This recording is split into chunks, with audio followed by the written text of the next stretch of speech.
Hello friends, good morning. मैं अरविंद कुमार गोस्वामी राजकिशोरी देवी शिक्षण प्रशिक्षण विद्यालय के यूट्यूब चैनल में आपका स्वागत करता हूं।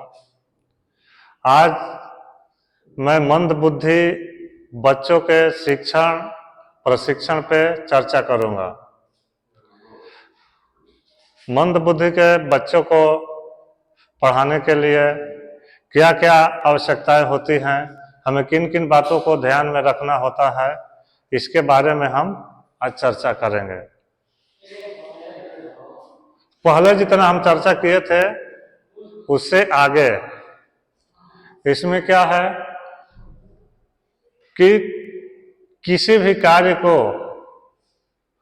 किसी भी वस्तु के बारे में समझाने के लिए बच्चा को सरल से कठिन की ओर हम ले जाएंगे। सामान्य बच्चों को भी हम शिक्षण कराते हैं तो स्टेप बाय स्टेप जो पहले आवश्यक वस्तुएं हैं उनकी पहचान कराएंगे। सामान्य बच्चा जो है हमारे आसपास जो अपनी मातृभाषा का हम प्रयोग करते हैं उस भाषा में देखकर, सुनकर, समझकर कुछ सीखता है। लेकिन मंद बुद्धि के जो बच्चे हैं उनकी विशेष आवश्यकताएं होती हैं। वे सामान्य बच्चों की अपेक्षा किसी भी कौशल को उतना जल्दी विकसित नहीं कर पाते हैं जितना सामान्य बच्चे करते हैं। हमारे दैनिक कार्य में आने वाले अपने आसपास जैसे पालतू जानवर हैं या सब्जियां हैं या फल हैं, उनकी पहचान कराएंगे, उनका नामकरण कराएंगे, उनके बारे में बताएंगे। क्योंकि सब्जियां जो है हमारे दैनिक कार्य की वस्तु हैं, तो उन बच्चों में कौशल को कैसे विकसित किया जाएगा। सबसे पहले हम किसी चार्ट के माध्यम से बच्चे के सामने ऐसा आकृति रखेंगे। एक बड़ा आकृति होगा और एक छोटा आकृति होगा, यानी कि सरल से कठिन की ओर ले जाएंगे बच्चों को। बच्चा दोनों में अंतर को समझ रहा है कि नहीं समझ रहा है। सबसे पहले हमें यह जानना होगा कि बच्चा अब तक कितना जान रहा है, कितना कौशल उसको आता है। जितना उसको आता है उसी के हिसाब से उसकी आवश्यकताओं को ध्यान में रखते हुए हम पाठ्य चर्चा करेंगे उसके साथ। तो एक बड़ा है, एक छोटा है। बच्चा जैसे जैसे बड़ा और छोटा में अंतर को समझता है, उसके बाद हम एक साथ चित्र में बड़ा, छोटा, उससे छोटा, उससे छोटा ऐसे करके समझाएंगे। क्योंकि पहले सिर्फ दो चीज को समझेगा, बड़ा और छोटा। लेकिन धीरे धीरे वो बच्चा जैसे जैसे कौशल को ग्रहण कर रहा है तो हमें विभिन्न आकृतियों को दिखाना होगा। ये दो हो गया, दो से एक तीसरा कर लेंगे, तीसरा से चौथा कर लेंगे, चौथा से अगर स्टेप बाय स्टेप उसके कौशल को हम विकास करेंगे। इस चीजों को सिखाते समय हमें बार बार दोहराना होगा। बच्चा क्या सीख रहा है, सबसे बड़ा कौन है, उससे छोटा कौन है, उससे छोटा कौन है। जैसे वो बड़ा और छोटा में अंतर को समझ लेगा तो उसको ये महसूस होगा कि हाँ, हम बड़ा और छोटा के अंतर को समझ रहे हैं।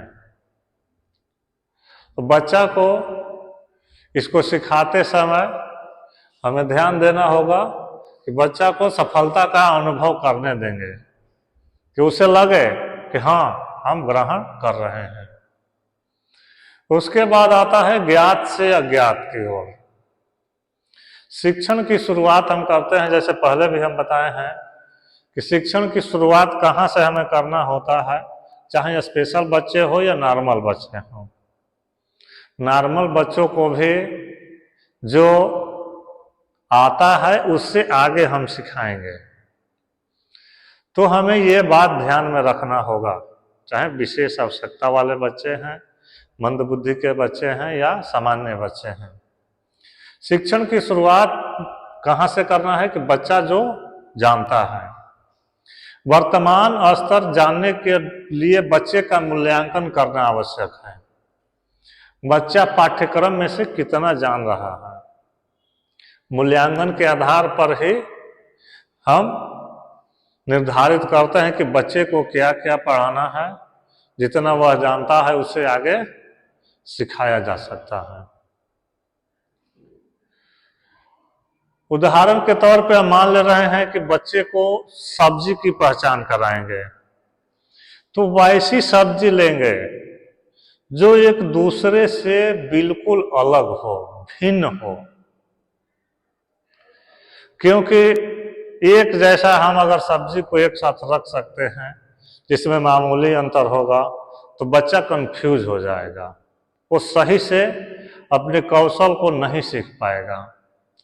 तो हम भिन्न प्रकार के सब्जी, जैसे आलू और बैगन,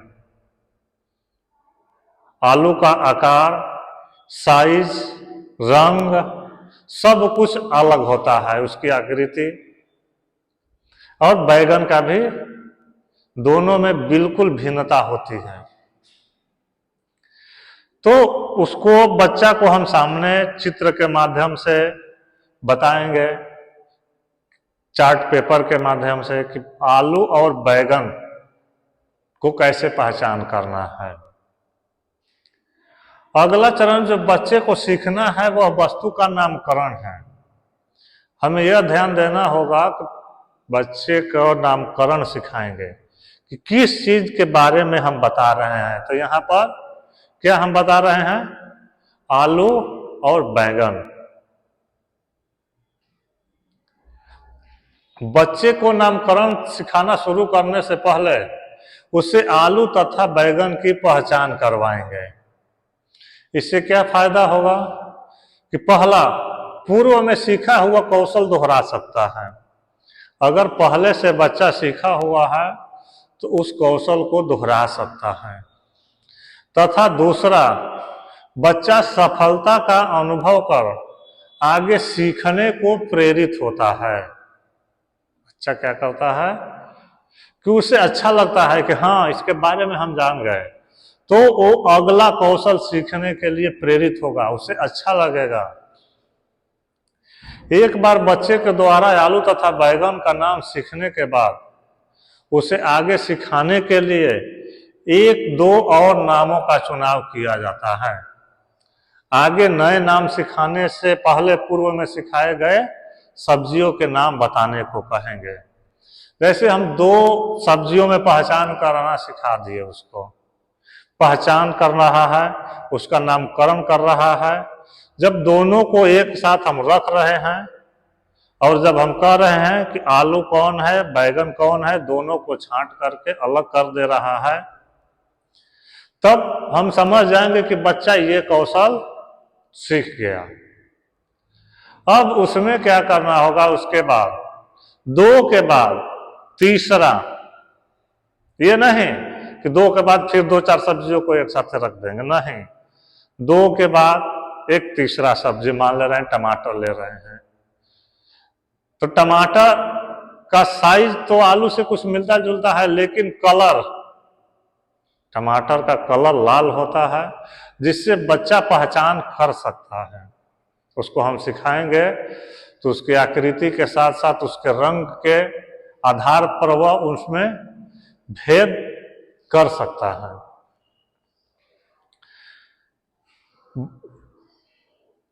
बच्चे को अवसर दें कि वह बताए कि उसे क्या आता है। कौशल सिखाने के बाद हमें क्या करना होगा कि बच्चे को अवसर देना होगा कि उसे क्या आता है, तब बच्चा अपनी सफलता का अनुभव करेगा। उसके बाद आता है मूर्त से अमूर्त। मूर्त से अमूर्त में क्या है? Concept concrete to abstract. बच्चे को अवधारणा सिखाते समय मूर्त वस्तुओं का प्रयोग हमें करना होगा। मंदबुद्धि बच्चों के लिए प्रत्यक्ष रूप से हम वस्तुओं का प्रयोग करेंगे तो बच्चा को सीखने में आसानी होगी, समझने में आसानी होगी और पहचान करने में। जैसे हम मार्केट से बहुत सारी सब्जियों को एक साथ खरीद कर लाते हैं थैला में रख करके, लेकिन घर पे लाने के बाद क्या करते हैं? हम उसकी छटाई करते हैं। कैसे करते हैं? जब हम उसकी पहचान कर रहे हैं, तो उतना ज्ञान विकसित बच्चा में हो जाएगा तो कोई भी बच्चा उसकी छटाई कर सकता है।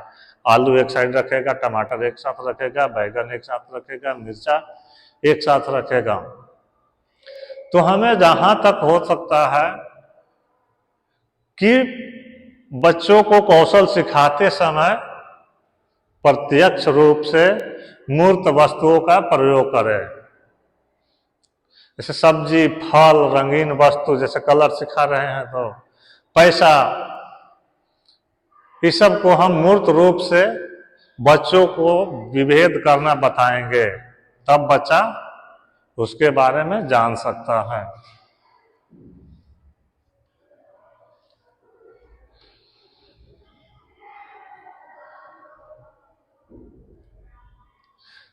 जैसे हम मान ले रहे हैं बच्चा को केले के बारे में सिखाना है। केला क्या है? एक फल है। सबसे पहले प्रत्यक्ष रूप में हम केला सामने रख सकते हैं। यह केला है। केला को खाने से पहले क्या होता है? उसको छीलना होता है। जो छीलने वाला फल है उसको हमें बच्चे को बताना होगा कि इसका कैसे हम उपयोग करेंगे। कि कोई फल आता है जिसको खाने के बाद बीज बाद में निकलता है, तो बच्चे को हमें कौशल में सिखाना होगा कि इसका इतना पार्ट खाया जाता है, उसके बाद बीज जो आता है उसको फेंकना पड़ेगा, नहीं तो बच्चा निगल जाएगा जब तक नहीं बताया जाएगा उस फल के बारे में विस्तृत रूप से। खाने से पहले केला छीलो। यह मीठा है। केला पीला व हरे रंग का होता है। यह सभी अवधारणाएं बच्चा बड़ों के साथ पारस्परिक वार्तालाप के दौरान सीखता है, लेकिन मंदबुद्धि का बच्चा नहीं सीख पाता है।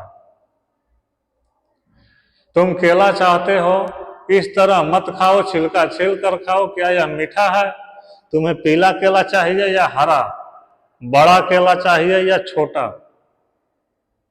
इस वार्तालाप के दौरान बच्चा केला मीठा, छीलो, छिलका, पीला, हरा, बड़ा, छोटा जैसी शब्दावली, साथ ही वह वस्तु को मूर्त रूप से देखता है, महसूस करता है तथा स्वाद लेता है। इस प्रक्रिया के माध्यम से शब्द और वस्तु का संबंध स्थापित किया जा सकता है। तो ये उदाहरण के तौर पे हम जो प्रयोग कर रहे हैं, सामान्य बच्चा को इस तरह से समझाएंगे तो वह सीख जाएगा, लेकिन मंद बुद्धि बच्चों में उनकी समझ में कमी होती है। हम उनके आसपास जो वार्तालाप करते हैं उससे वे स्वयं भाषा शब्दावली नहीं सीख पाते हैं। अतः उन्हें सिखाने हेतु प्रत्यक्ष वस्तुओं के साथ ढेर क्रियाएं हमें करनी चाहिए।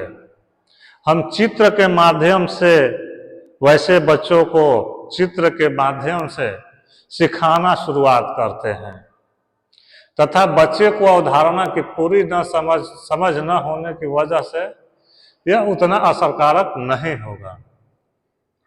बच्चे को जब हम चित्र के माध्यम से पहचान कराना सिखा सकते हैं, आम, केला, अमरूद, सेब, संतरा, इतना हम कर सकते हैं, लेकिन उससे आगे हमें बताने के लिए प्रत्यक्ष रूप से वस्तुओं को सामने रख करके बताएंगे तो बच्चा बेहतर ढंग से सीखेगा।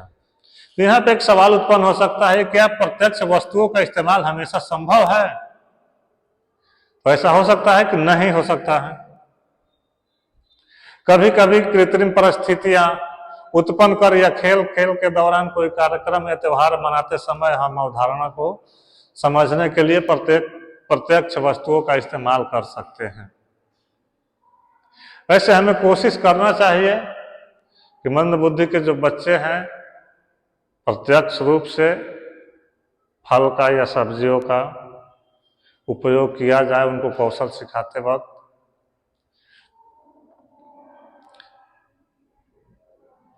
सिखाते समय क्या क्या हमें पालन करना होगा? पहले प्रत्यक्ष वस्तु को पेश करें, केला।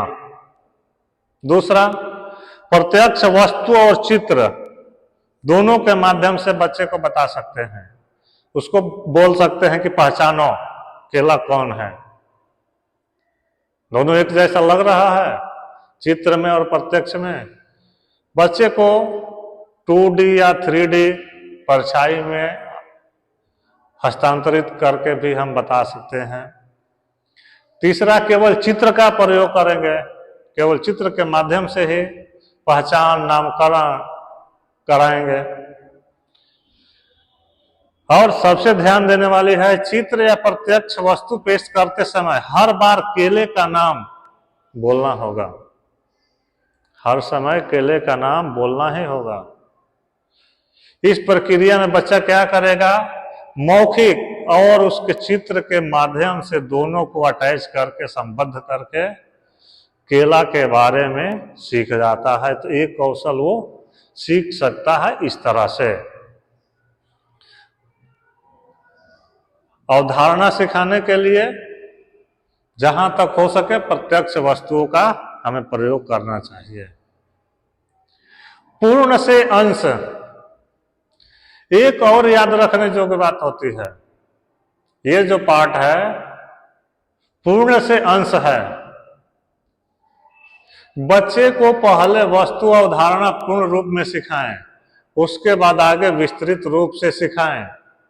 जैसे बच्चे को संतरे के बारे में सिखाना है, पहले हम क्या करेंगे?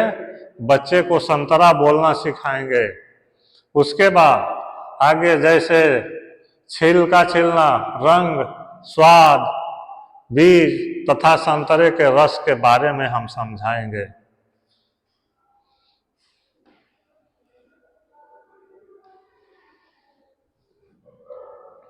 बच्चे को अवधारणा पहले हमें पूर्ण रूप में सिखाना होगा। जैसे यह संतरा है, उसके बाद संतरा को क्या करना होगा कि छिलका छिलना होगा। छिलका छिलना सिखाएंगे।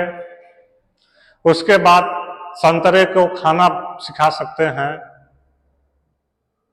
अब संतरा खाने पर उसमें बीज बचता है, तो मंद बुद्धि के जो बच्चे होते हैं उनको बताना होगा।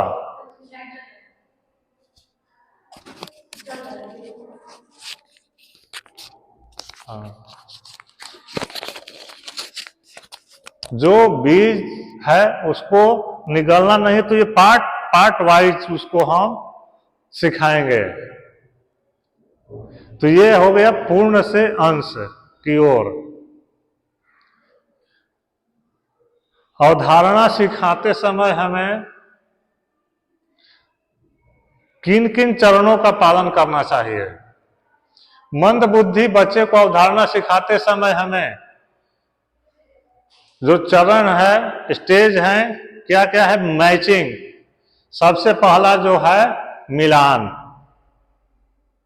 बच्चे को मिलान कराना सिखाएंगे। जिस फल को या सब्जी को हम बोलेंगे, चित्र के माध्यम से बच्चा उसको मिलान सही कर रहा है कि नहीं कर रहा है। उसके बाद उसका नामकरण, मिलान करने के बाद चित्र के माध्यम से हम पूछ सकते हैं कि ये क्या है, ये क्या है, केला है, संतरा है, आलू है, बैगन है, तो बच्चा नामकरण जान जाएगा। उसकी पहचान, मिलान, पहचान और नामकरण। पहला होता है मिलान होता है, दूसरा पहचान, उसको पहचान रहा है कि नहीं, और तीसरा नामकरण। प्रत्येक चरण को सिखाते समय ऊपर बताए गए सिद्धांतों का प्रयोग करें, जो हम पहले चर्चा कर चुके हैं, उन सिद्धांतों का पालन करना होगा। किसी भी वस्तु को पहचानने या उसके नामकरण करने से पहले बच्चा मिलान करना सीखता है। समूहीकरण या मिलान करने से पहले बच्चा विशिष्टता के आधार पर उस वस्तु तथा अन्य वस्तुओं में अंतर जानता हो। सबसे पहले हम क्या करेंगे, बच्चा उसका नाम जान गया, पहचान जान गया, तो वस्तु को विशिष्टता के आधार पर अन्य वस्तुओं से उसको अलग कैसे कर रहा है। विशिष्टताएं क्या है, रंग है, आकार है, स्वाद है, खुशबू है। तो स्वाद और खुशबू, स्वाद तो बाद में आता है जब हम उसको चखेंगे तब। ऐसे कोशिश हमें करना होगा कि आकार से, रंग से या खुशबू से बच्चा किसी समूह से किसी विशेष वस्तु को अलग करना सीख जाए। जैसे बाजार से आकार सब्जियां छाट कर एक बर्तन या थैली में रखते हैं, आप कैसे करते हैं, ये कैसे निर्भर करता है, सब्जियों के रंग एवं आकार पर। सरल से कठिन सिद्धांत पालन करते हुए बड़े अंतर वाली वस्तुओं का समूह बना करके सिखाएं। कम अंतर वाली कुछ और सब्जियां शामिल कर क्रिया को थोड़ा और कठिन बनाएं। जैसे प्याज तथा बैगन का समूह बनाएंगे, उसके बाद प्याज, बैगन और मिर्च तीनों का साइज, रंग अलग अलग होता है। उसके बाद प्याज, बैगन, मिर्च, आलू 4 रख सकते हैं। उसके बाद प्याज, बैगन, मिर्च, आलू तथा भिंडी। जैसे जैसे बच्चा आगे की ओर बढ़ता है वैसे एक ऐड उसमें करते जाएंगे, प्याज, मिर्च, बैगन, आलू, भिंडी तथा फ्रेंच बीन्स। इसमें हमें ध्यान देने योग्य बातें हैं कि जितनी बार वह वस्तु को उठाता है और रखता है, आपको उतनी ही बार उसका नाम बोलते जाना है, नाम बोलना है। ऐसा करने से बच्चा क्या करेगा, चित्र के माध्यम से या वस्तु के माध्यम से उस वस्तु को में संबंध स्थापित करना जान जाएगा। जब इतना समूह हम बना लेंगे, एक से अधिक सब्जियां हो गई, हम बोलेंगे कि प्याज उठाओ, प्याज अलग करेगा क्योंकि प्याज को पहचान चुका है। बैगन, मिर्च, उसी तरह से बच्चा सब्जी का कौशल सीख सकता है। दूसरा सिद्धांत है ज्ञात से अज्ञात का पालन करना होगा। इससे पहले कि आप एक और नई सब्जी सिखाना शुरू करें, बच्चा जो सब्जियां पहले सीख चुका है उसे उन्हें छांटने को कहेंगे। ऐसा करने से सिखाए गए कौशल को बनाए रखने में हमें मदद मिलती है। साथ ही हमें यह सोचने का अवसर मिलता है नया कार्य शुरू करना है या अभी और आवश्यकता है। हमें क्या करना होगा कि जब एक नई सब्जी के बारे में सिखाएंगे तो उससे पहले बच्चा जो सीख चुका है उसको छांटने को कहेंगे। तो हमें क्या पता चलेगा, बच्चा उस सब्जी के बारे में, उस वस्तु के बारे में पुनरावृत्ति करेगा और सिखाए गए कौशल को उसे याद रखने में भी मदद मिलेगी। हमें भी यह सोचने का अवसर मिलता है कि बच्चा अब नया कार्य शुरू करने लायक हुआ है कि नहीं हुआ है, उस योग्य है कि नहीं। जब तक वह समूह से अलग नहीं कर पा रहा है तब तक हम फिर से नया सब्जी उसमें नहीं डालेंगे। जैसे नया डालेंगे जो पहले वाले में अंतर उसको जानना जरूरी होगा। ये सब्जियां छांटने वाली क्रिया से समझ सकते हैं, प्याज, आलू, बैगन, भिंडी, मिर्च एवं फ्रेंच बीन सरल से कठिन के सिद्धांत का पालन करते हुए हम एक बार में 2 सब्जियां लेते हैं, परंतु कौन सी सब्जियां कि हमें उन वस्तुओं को पेश करना होगा जिसमें ज्यादा अंतर हो, जैसे बैगन और भिंडी या भिंडी और प्याज, आलू या मिर्च ले सकते हैं। जब बच्चा 2 सब्जियों को काटना, छांटना, अलग करना सीख जाता है, इसमें एक और सब्जी जोड़ दी जाती है। इनमें से उसे छांटना होता है, फिर धीरे धीरे आप उसे और जटिल बनाते जाएंगे छांटने के लिए और सब्जियां मिलाते हुए। जैसे जैसे बच्चा मूल वस्तुओं को छांटना सीख जाता है, फिर इनसे चित्रों के प्रयोग से छांटना हम सिखाएंगे। यहाँ मूर्त से अमूर्त के सिद्धांत का पालन होगा।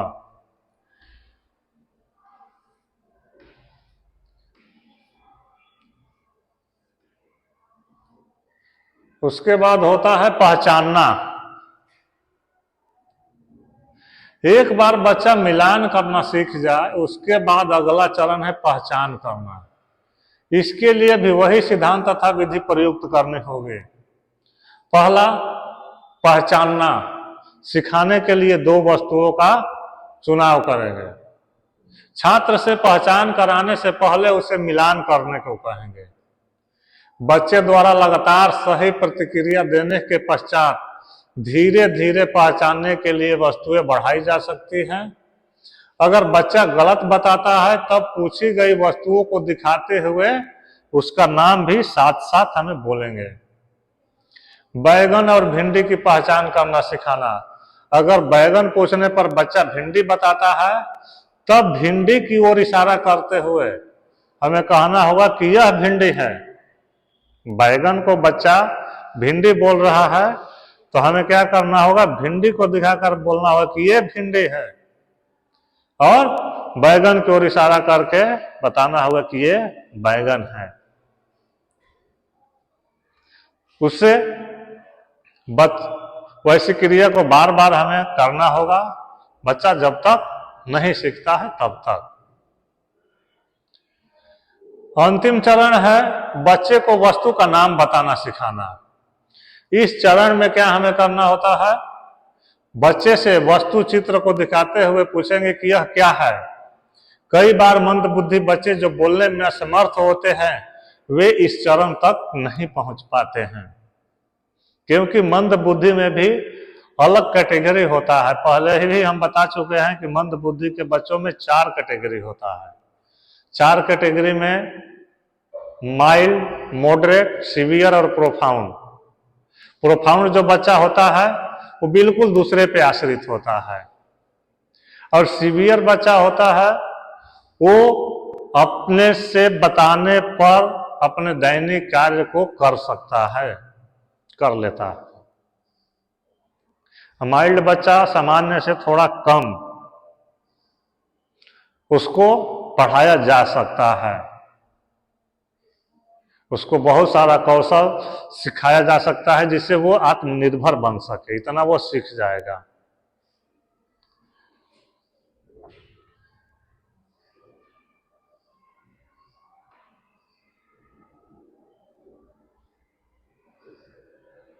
यहीं पर ये चैप्टर खत्म होता है। आगे फिर मिलेंगे, तब तक के लिए धन्यवाद।